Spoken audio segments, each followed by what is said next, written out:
All right, so what's going on? I decided to talk to my spirit guides and try to get some more information about what we're going through right now. And I also just wanted to update everybody on what I've been up to.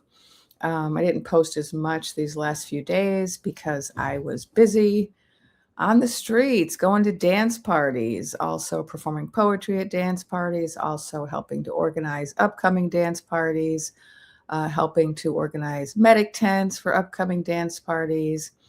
And I also went to a Whistle Mania event where we were creating whistle packets to pass out to people so we could all blow our whistles when the popsicle brigade shows up. So that's what I've been up to over the last week. And, I think it's really important for all of us to figure out what it is we have to contribute, how to contribute, what your particular gifts are, and what your role is going to be in the resistance. And my role is pretty diverse. For those of you who don't know me, I'm Dr. Jennifer Lisa Vest. I'm a psychic medium and a medical intuitive, and I'm also a precog, which means I can see into the future. And my spirit guides have assigned me the task of making videos to help people to understand the spiritual significance of the political situation we find ourselves in. Starting in November of last year, I've been coming on here on a regular basis here and also TikTok to talk about the bigger picture and to talk about guidance I'm receiving from my guides about what it all means. Also, they give me information to help people to have hope and also to help people to figure out what to do in this situation. I post mostly really short videos and occasionally longer videos from my lives. I go live every Thursday at either 4 or 5 p.m. Pacific, it varies. And then I post those lives. You can find them on the live tab on my channel. If you want to know when I'm going to be posting, when I'm going to be going live, then you want to hit that little bell at the top of the channel to indicate that you want to receive notifications about when I am posting. So the first thing I want to share about these two recent public, what I call executive solutions, pretty and good.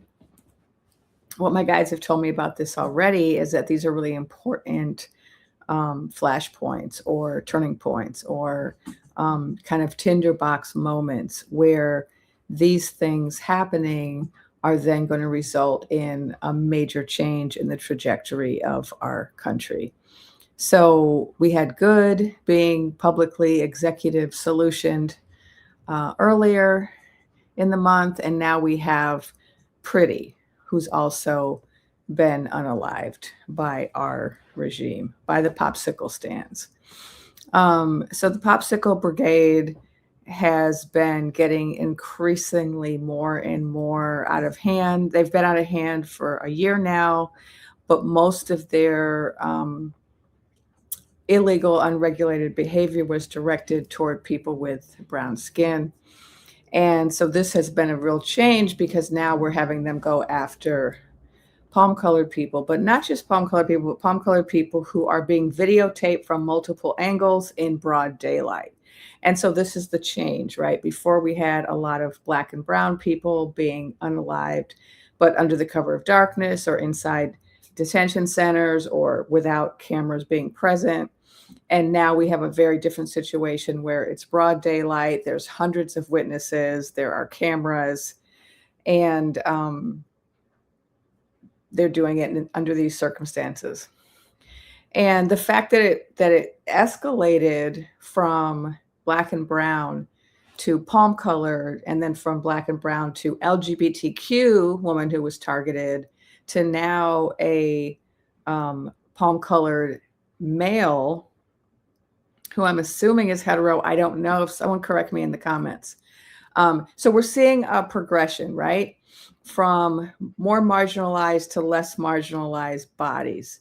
And this tells us something about the escalation, right? And so this escalation is having a very particular impact on people because people respond differently when different types of bodies are targeted. And that's just an unfortunate result of the history of the United States and the centrality of racialized valuing of bodies.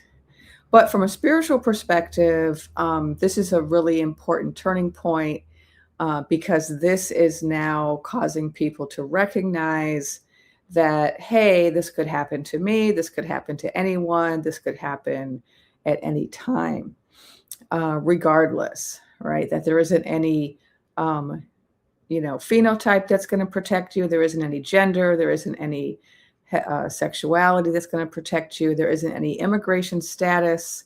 There isn't any behavior that's going to protect you. And so this turning point is really important for the trajectory of the country. And that's also connected to the trajectory of the planet, which I'm going to talk about more in this video.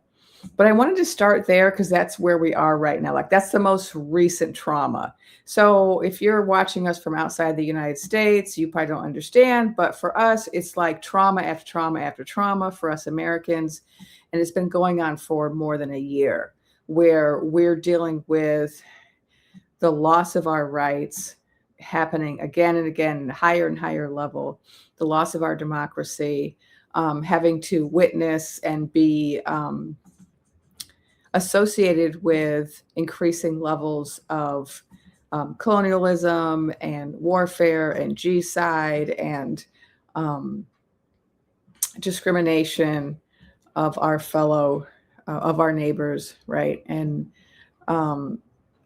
it's, so it's been a lot. So the most recent trauma, right, this last week or two, has had to do with these public executive solutions of our fellow citizens on camera. And then their public executive solutions being justified by the circus. And so that's also what's terrifying about it. So if you've never experienced state-sponsored violence against your person, you may not be aware of how much more terrifying it is when somebody harms you and their harm is backed by an entire administration, right? Or an entire system. It's much more scary, right? If it's a rogue, right? If it's a rogue popsicle, if it's a rogue popo, if it's a rogue person who harms you, then it's just one person harming you. But when it's a whole structure that is providing the arms, the justification, the rationale, and publicly claiming that your unaliving was okay, that's really different, right? That's really different. And so that's what we have. That's what we have going on here, is that this public justification of what we can all see with our eyes is completely unjustifiable, right? That's just making us all aware of how extreme how extreme the situation is. I got to be careful with my language. And just a reminder, this is for entertainment purposes only, and allegedly. So here we are, right? We're in this situation where we're dealing with this type of circus. And so the people are rising up. And there was 50,000 after good, and now after pretty, there's going to be a lot more. And there are people throughout the nation who are having dance parties. And, just in where I am in Los Angeles, just in my little part, because Los Angeles is huge and there's lots of little parts, neighborhoods and cities within Los Angeles. There've been like 5 dance parties in the last week. There's one yesterday. There were 3 I went to. There was another one I missed. That's just in my little area. But they were everywhere throughout the country. And so people are rising up. And there are a lot of people who are now realizing, that they have to get involved, that this isn't something that just, oh, the other people are going to take care of. Other people are going to go out there. No, we all have to find a way to contribute. So what do my guides have to say about it? They said this was a really important turning point, and they saw it as very encouraging. And so because it's going to, a big part of what we've been going through, according to my guides, is this period of waking up, where there is a certain segment of our population, which was the majority on the day of the big joust back in November of last year, November of 2024, rather. The majority of our countrymen were kind of sleeping, right? And they weren't really realizing how bad things could get. And they needed to wake up. And then there were certain other people who were supporters of the circus, and they also needed to wake up. And so what my guides have been saying is, we have to go through some things in order for people to wake up. And so that's what we're going through. Now, these things that happened in the last week are just major alarms. So different things have happened, like, we're going to war with Venezuela. That woke some people up. We're, funding G-side in the land of milk and honey. That woke some people up. We're supporting Rasputin in the war against the can I say that name? Ukraine. Right. That woke some people up. American citizens are being detained. That woke some people up. Right. But this thing that happened the last couple of weeks with these executive solutions is waking up a lot of people. And how could I forget? One of the big things that's waking people up is the epi files, which is an ongoing saga where we're getting drips and drips all the time. A little bit information is coming out, a little bit at a time. And that's waking up some people. But what's happening now with the public executive solutions is that that's really waking up a lot of people en masse, people who previous to this were not leaving their homes, were not involving themselves in dance parties, were not making phone calls, were not, or they were doing one thing, but they weren't doing a whole lot of things, right? Every once in a while, they would do something.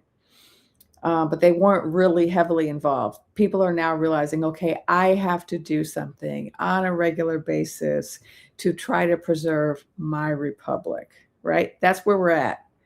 What are you doing every day, every other day? How are you contributing to the persistence? That's where we're at. And so this thing had to happen, according to my guides, to wake people up.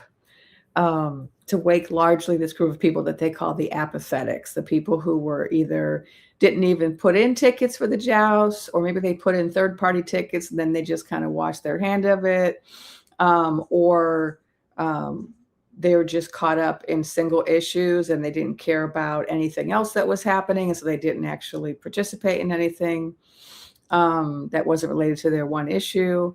There's a wide variety of what my guides call apathetics. And those apathetics are waking up now, and they're really waking up in large numbers and joining the resistance because of these public executive solutions. And so that's where we're at right now in terms of the trajectory we're on. So things have just shifted, right? The timelines, as some people like to call it, the timeline. The language that my guides use is the trajectory. The trajectory that we're on has shifted, right? It's sped up. We're now approaching an end to the circus faster, right? Because what they told me from a long time ago is that the demise of the circus, the evacuation of the circus, depends entirely on the people. I shouldn't say entirely. That's an overstatement. Let me backtrack. They'll correct me, right, when I say things wrong. Not entirely, but depends upon the people. It depends upon the people. Now, not entirely, because the people put pressure on certain institutions who then play a role as well. So, for example, us putting pressure on our legislative leaders can help to make them also key players in the evacuation of the circus. So they also have a role to play. And some of them have been playing a very active role, like AOC, Crockett, Ro Khanna, Adam Schiff, Garcia, right? There are certain leaders who have been playing a very active role and others who have not, right? We have a lot of judges who have been very actively fighting the circus. And so it also depends on them. It depends on the circus. It depends on the legislation and legislators. It depends on also international pressures. So people in other countries are also having an impact on what's happening here. Decisions to not trade with us, decisions to not fight with us, decisions to, take away investments out of the country. Like there's a lot of things that people in other countries are also doing. So it's not entirely based on, the American people, but the American people, what I was told, are going to determine the timeline of this. They're going to determine when the circus evacuates, because we actually have the most power collectively of any group, right? The legislation, the courts, even the international community, none of them have as much power to affect change here as the people. And so that's what, my guides have been saying for quite a while, not from the beginning, but for the last maybe 6 months, is that it's going to have to be the people. So now we're seeing that, right? And this is what's really exciting to me, because I was told this so long ago and I wasn't really seeing it happen. Yes, we had Kings Point 1 and Kings 2.0, and we've had a lot of other parties, dance parties. And we've definitely had probably 10, 20 million people standing up and dancing. But it wasn't enough, and it wasn't happening often enough. We had, there are people in cities throughout this realm who've been doing dance parties every week for months. I know we have them a few blocks from my house every week. And there's another one a mile from my house that happens every week. And this has been happening everywhere. So it's not that people aren't resisting and aren't involved in dance parties, but it hasn't been enough.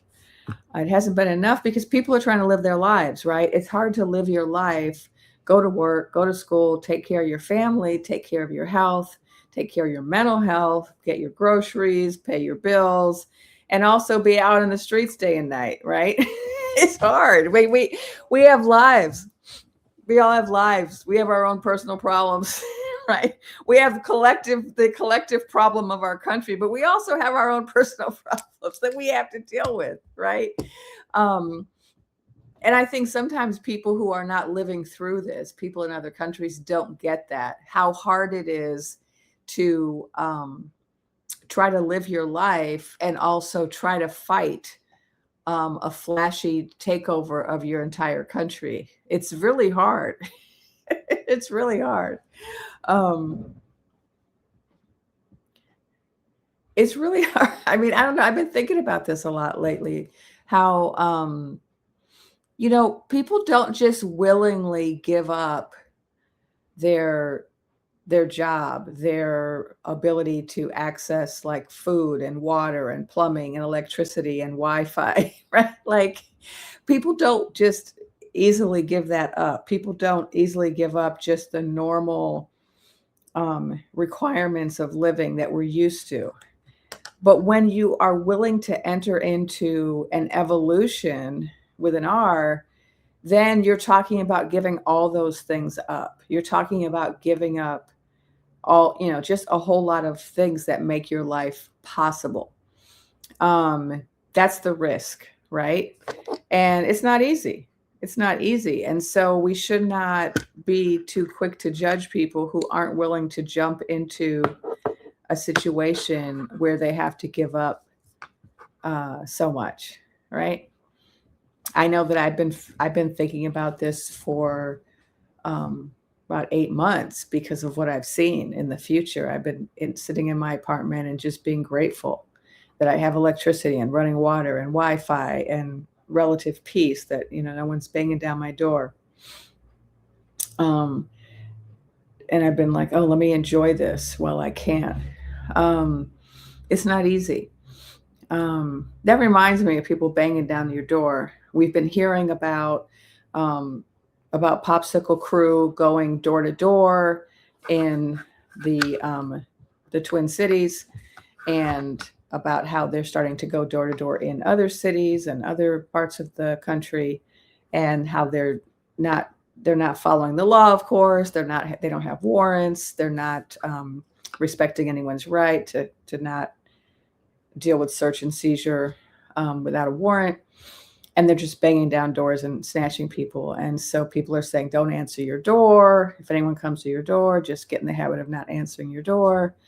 And this morning I had boom, boom, boom, someone banging on my door and yelling, "This is the police." And I'm telling you, my heart was racing so fast, because you don't know anymore, right? Who's at your door and what their intentions are. And luckily, it was just the local police who were doing a wellness check on my neighbor, and they just wanted to make sure that person was okay. But this is the world we're living in, right?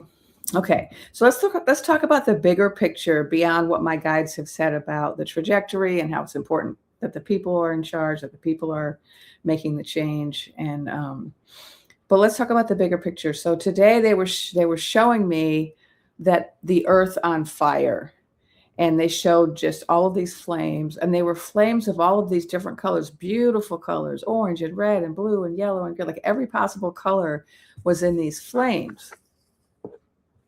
And they started to explain to me that fire is the element of transformation. So not water, not earth, not air, fire. For someone to truly transform, they have to go through the fire.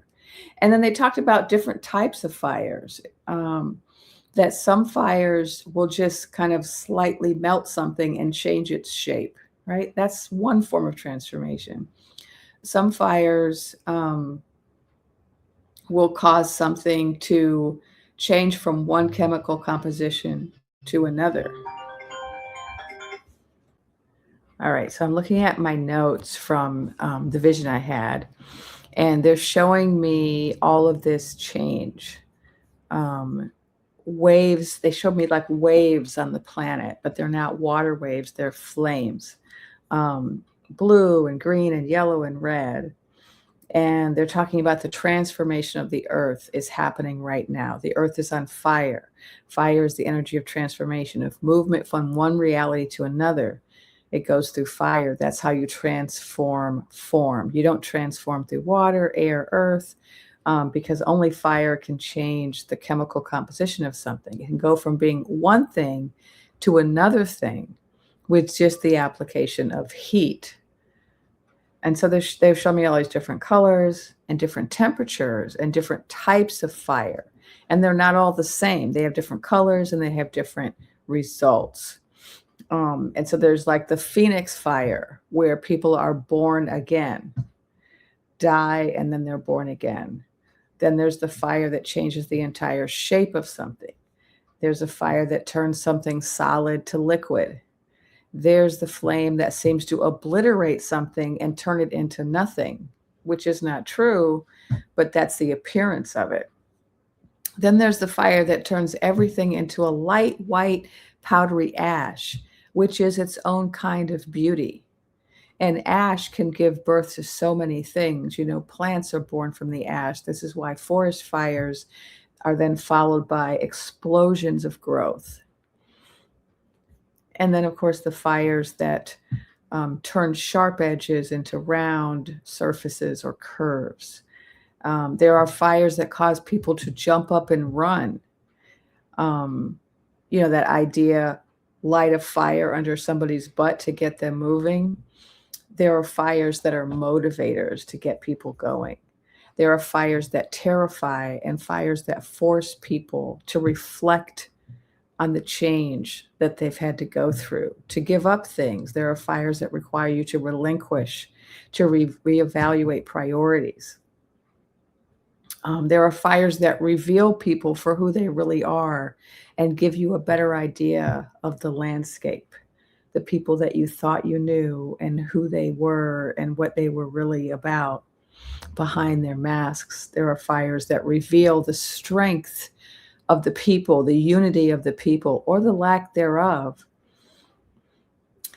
And there are fires that reveal the strength or the weakness or the corruption or the kindness of a government.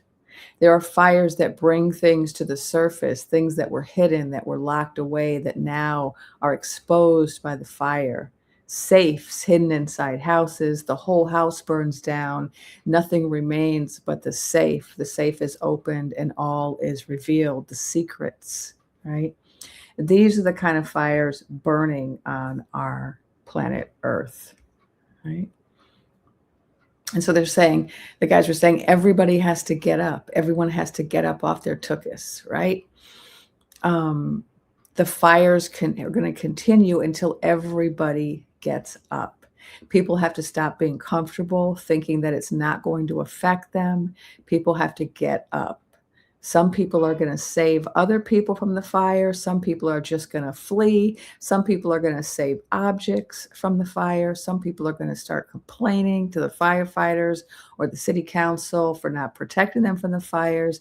Some people are going to form neighborhood brigades of water to put out the fires. Some people are going to invest their money and time into creating fireproof barriers around their house or their neighborhood or their city. Some people are going to build moats. Some people are going to set up engineering projects to pump water in from other locations. These are all examples of the different ways that people can contribute to helping the people deal with the fires. So this was just a metaphor, right, that my guides gave me for what we're dealing with right now to help us understand it. This is a necessary thing that we have to go through in order to transform. And we all get to choose how we're going to respond, right? How we're going to address the problem. It's up to each one of us to decide how to do that.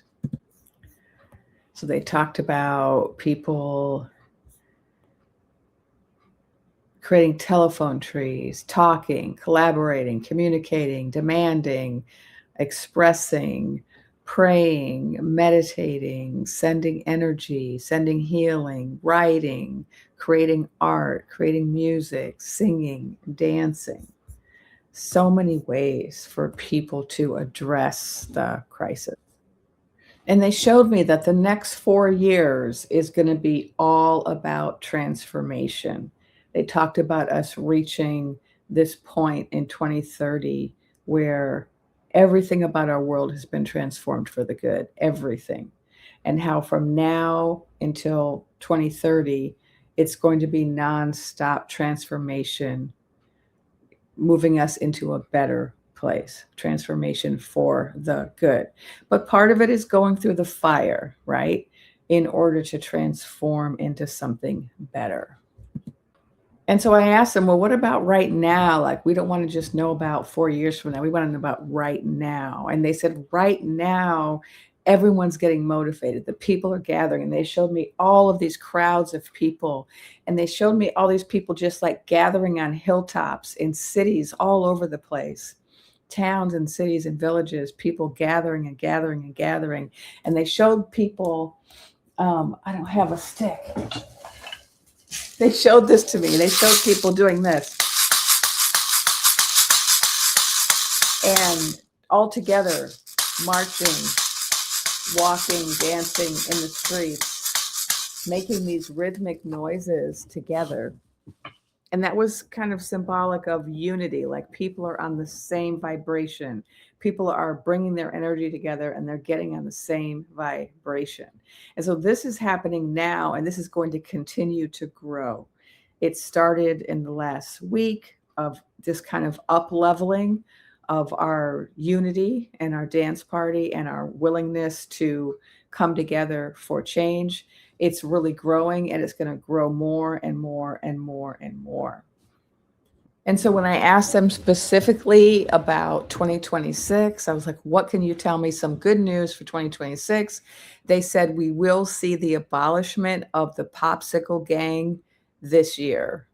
Okay, so the popsicle gang, which is terrorizing so many people, is going to be abolished this year as a direct result of our movements and actions as the people. right? We are going to achieve that goal.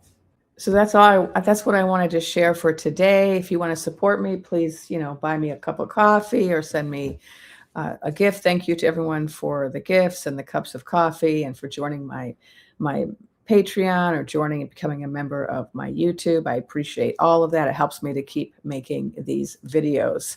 So I'm going to keep coming on here with more information from my guides as often as I can, and to keep this community going. And I really appreciate all of you being here. I would love to hear in the comments what you were doing in your community to join the people, the resistance, the persistence, what's happening where you are, what role are you playing, what ideas do you have about what we should be doing or could be doing. Let's crowdsource our ideas in the comments, okay? I get so much from reading them, and so do other people. All right, so stay safe, everyone.